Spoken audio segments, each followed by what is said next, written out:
Hai semuanya. Assalamualaikum warahmatullahi wabarakatuh. Perkenalkan, nama saya Retno Dumila, NIM 1919 1030 1103 dari Prodi Teknik Sipil, mata kuliah Praktikum Pemetaan kelas C. Jadi, pada kesempatan kali ini saya akan mempresentasikan hasil PPT yang telah saya kerjakan sebelumnya, yaitu mengenai strategi pembelajaran pemetaan pada era new normal. Nah, sebelumnya kita akan membahas apa saja sih dampak dari pandemi COVID-19 terhadap dunia pendidikan saat ini. Jadi, pandemi COVID-19 yang telah mengguncang dunia sejak akhir 2019 hingga saat ini belumlah usai. Berbagai sektor begitu terdampak oleh pandemi, tak terkecuali yaitu sektor pendidikan. Dari semulanya kegiatan perkuliahan, kemudian kegiatan organisasi-organisasi, serta kegiatan seminar yang pada awalnya itu dilakukan secara tatap muka terpaksa tidak dapat dilakukan seperti sebelumnya karena adanya kewajiban dalam mematuhi pembatasan sosial dalam rangka mencegah angka penularan virus COVID-19. Kemudian, kalau tadi kan kita lihat bahwa pandemi COVID-19 ini cukup menghambat ya, namun sebenarnya masih ada loh sisi positif dari pandemi COVID-19 ini bagi kehidupan mahasiswa, yaitu antara lain memicu percepatan transformasi pendidikan, kemudian banyaknya aplikasi belajar online yang bermunculan, yang sering kita gunakan akhir-akhir ini, yang karena untuk menggantikan perkuliahan tatap muka, yaitu kemudian pelatihan untuk peningkatan skill secara online, kemudian kreativitas tanpa batas, yaitu mahasiswa yang memiliki kesempatan lebih luas untuk mengembangkan dirinya selama berada di rumah, kemudian kolaborasi. Kolaborasi ini bisa dilakukan oleh mahasiswa dengan mahasiswa lain yang berbeda universitas atau antara universitas satu dengan universitas lainnya, yaitu berupa seperti seminar-seminar yang sering kita ikuti selama era new normal ini. Kemudian penerapan ilmu di lingkungan serta membangun mental positif mahasiswa. Namun tak dipungkiri pandemi COVID-19 juga cukup merugikan kehidupan mahasiswa, yaitu antara lain yang pertama, mahasiswa yang tertekan dengan banyaknya tugas yang ada. Kemudian terdapat mata kuliah yang terganggu keefektivitasannya terkait dengan mata kuliah yang membutuhkan praktikum di lapangan. Nah, ini salah satu contohnya yaitu mata kuliah praktikum pemetaan yang kemudian nanti akan dibahas lebih lanjut. Kemudian kurangnya motivasi internal dari dalam diri mahasiswa serta distraksi dari lingkungan. Kalau misalnya di lingkungan, distraksi dari lingkungan ini contohnya ketika mahasiswa berdomisili di lingkungan yang mungkin akses jaringannya itu terkendala atau jauh dari pusat kota, sehingga aksesnya untuk akses untuk mendapatkan alat-alat yang dibutuhkan untuk kegiatan perkuliahan ini cukup sedikit terganggu. Kemudian akan dijelaskan lebih lanjut mengenai poin-poin dari dampak positif dan dampak negatif dari perkuliahan secara daring. Yang pertama yaitu percepatan transformasi pendidikan seperti yang sudah disebutkan. Jadi pandemi COVID-19 yang datang tak diundang menyebabkan penutupan universitas-universitas dalam upaya menghentikan pergerakan pandemi. Nah, sebagai gantinya, pemerintah telah memberlakukan sistem pendidikan jarak jauh. Sistem pendidikan jarak jauh berbasis teknologi tentunya mengharuskan lembaga pendidikan, dosen, mahasiswa, bahkan orang tua agar cakap teknologi. Hal ini memicu percepatan transformasi teknologi pendidikan di negeri ini. Tentunya juga berdampak positif karena penggunaan teknologi dalam rangka menyelaraskan era revolusi industri 4.0 yang terus merangsek maju. Kemudian, aplikasi belajar online yang banyak bermunculan.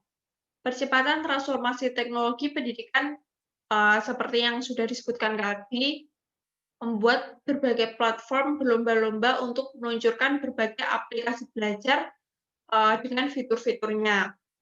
Banyak muncul aplikasi belajar online membuat belajar dari rumah aja tetap dapat dilakukan dengan efektif. Aplikasi-aplikasi belajar ini juga dikembangkan dengan penyediaan fitur-fitur yang memudahkan dalam melakoni belajar secara online. Salah satu aplikasi yang tak asing bagi kita antara lain yaitu Google Meet dan Zoom. Zoom memudahkan interaksi bagi mahasiswa dan dosen dalam penyampaian materi pembelajaran.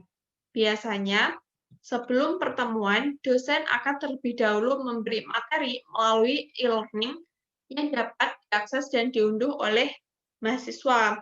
Jadi, agar sebelum mahasiswa bertatap muka dengan dosen melalui Zoom, si mahasiswa ini dapat memahami, dapat memiliki gambaran terlebih dahulu melalui materi yang sudah diakses dari e-learning, agar kemudian saat tatap muka dengan dosen tadi dapat menangkap apa yang disampaikan oleh dosen dengan mudah.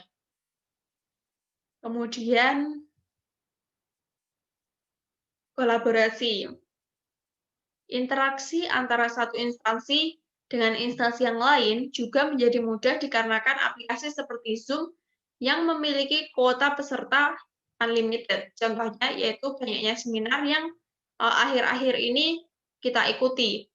Selain itu, antara mahasiswa satu dengan mahasiswa yang lain pada universitas yang berbeda dapat juga loh melakukan sharing terkait dengan materi perkuliahan. Hal ini juga saya terapkan dalam mata kuliah praktikum pemetaan dengan teman saya yang berbeda universitas, yaitu teman saya yang berada di Universitas Brawijaya. Jadi, menurut penuturan dari teman saya, metode pembelajaran beliau yaitu dengan materi yang sama seperti kita sebenarnya, sama seperti kita, si dosen akan memberikan materi melalui e-learning, kemudian dari situ mahasiswa akan belajar materi-materi yang diberikan oleh dosen, kemudian ketika dosen mengadakan Zoom, mahasiswa akan dapat lebih mudah untuk menangkap apa yang disampaikan oleh dosen. Kemudian selain itu, mahasiswa juga dapat mendalami materi lebih lanjut melalui video-video pembelajaran yang ada di YouTube. Mengenai apa saja sih yang diperlukan dalam praktikum pemetaan, terus bagaimana cara penggunaan alat yang tersedia, dan lain-lain. Nah, selanjutnya yaitu penerapan ilmu pemetaan. Hal ini mudah dilakukan dengan dukungan media internet, sehingga mahasiswa dimudahkan untuk memperoleh informasi mengenai pemetaan dalam jurnal-jurnal ilmiah. Hal ini akan membuka wawasan mahasiswa tentunya, agar lebih mudah dalam melaksanakan praktikum ke depannya. Kemudian, pengetahuan yang didapatkan dari jurnal-jurnal tadi dapat diterapkan dengan menggunakan alat-alat sederhana yang ada dan didokumentasikan dalam bentuk video yang akan diamati oleh dosen. Maaf. Lalu, bagaimana sih optimalisasi teknologi dalam mendukung pembelajaran pemetaan? Yang pertama, saya akan menjelaskan mengenai alat-alat dari praktikum pemetaan seiring dengan perkembangan teknologi. Yang pertama, fotogrametri. Fotogrametri atau aerial surveying yaitu teknik pemetaan melalui foto udara. Hasil pemetaan secara fotogrametrik berupa peta foto dan tidak dapat langsung dijadikan dasar atau lampiran penerbitan peta. Fotogrametri adalah suatu seni, pengetahuan, dan teknologi untuk memperoleh data dan informasi tentang suatu objek serta keadaan di sekitar melalui suatu proses pencatatan, pengukuran, dan interpretasi bayangan fotografis, yaitu hasil pemotretan. Kemudian, 3D terrestrial laser scanning. Seiring dengan kemajuan teknologi pemetaan, terdapat juga teknologi canggih, yaitu 3D terrestrial laser scanning. Hal yang membedakan hal ini dengan metode konvensional, yaitu proses scanning objek dengan jangkauan yang luas. Perkembangan teknologi memperkenalkan 3D terrestrial laser scanning dengan data spasial yang diperoleh lebih cepat dan juga lebih akurat. Kemudian Mobile GIS. Mobile GIS merupakan salah satu metode pemetaan yang terintegrasi dengan personal data asisten dan perangkat lunak pengolah data kebumian untuk akuisisi data secara real-time dan tentunya memiliki keunggulan dibanding dengan metode pemetaan secara konvensional. Nah, selain dari ketiga ini, masih banyak juga alat-alat atau fitur-fitur dari yang mendukung praktikum pemetaan yang dapat kita akses melalui Android. Contohnya, kompas Android, kemudian peta Android, kemudian fitur-fitur yang dimiliki oleh Gmaps, dan lain-lain.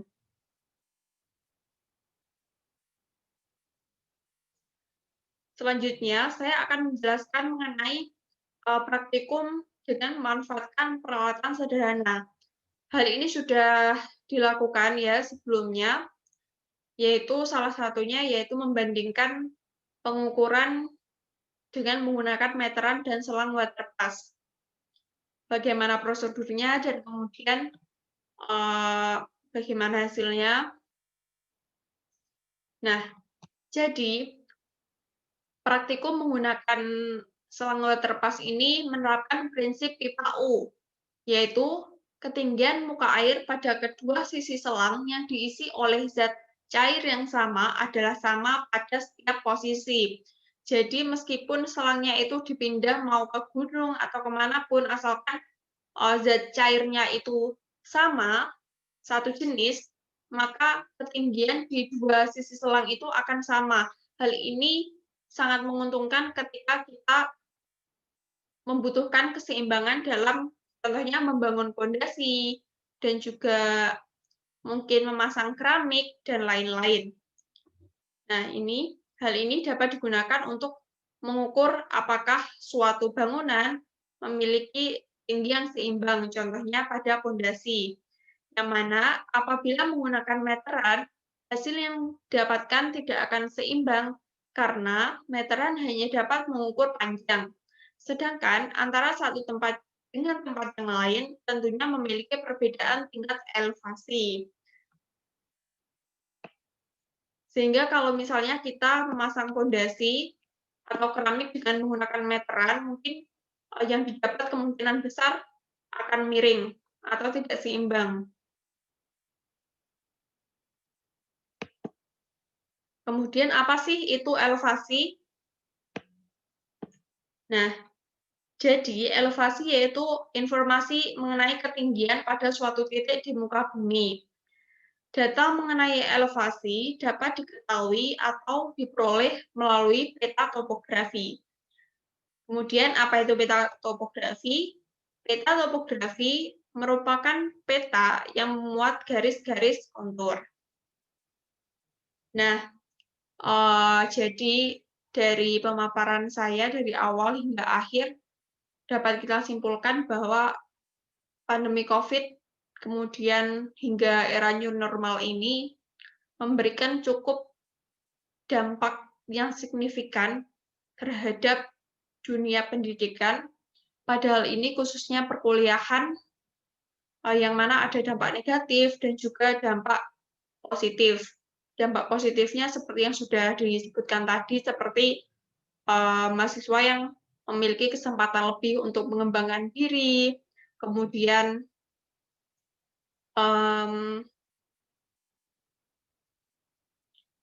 seminar-seminar yang mungkin dapat diikuti secara lebih banyak dan tidak terbatas. Kalau misalnya yang biasanya kalau dilakukan di suatu tempat, tentunya akan memiliki kuota terbatas. Kemudian selain itu juga mendorong transformasi pendidikan untuk lebih menyesuaikan diri dengan revolusi industri 4.0. Dan juga selain itu juga memiliki dampak negatif terhadap kehidupan mahasiswa, contohnya yaitu beban tugas yang terus-menerus, kemudian kurangnya motivasi dan semangat internal dari dalam diri mahasiswa, kemudian akses serta jaringan yang mungkin terkendala bagi mahasiswa yang domisilinya pelosok, dan lain-lain.